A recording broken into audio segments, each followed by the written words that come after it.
So I'm starting out with activated yeast. You use 4.5 teaspoons of yeast, 1 cup of water, and a little bit of sugar. Then I'm filling up a bowl with 2 cups of hot water.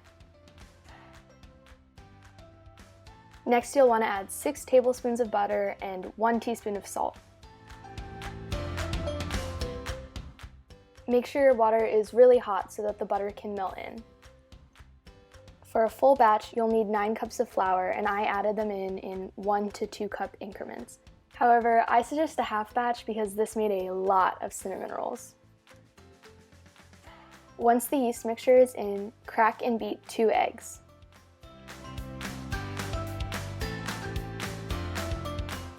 Make sure the mixture is completely cooled down before pouring in the eggs. Then mix in the remaining 7 cups of flour in increments of 1 or 2 cups. Definitely be sure to use your biggest bowl, it's a lot of flour.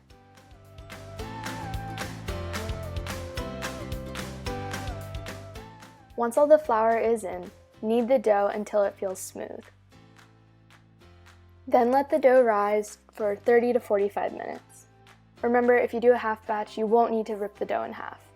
The dough was rolled out to the thickness I wanted. I painted it with butter, sprinkled it with brown sugar, and coated it in cinnamon.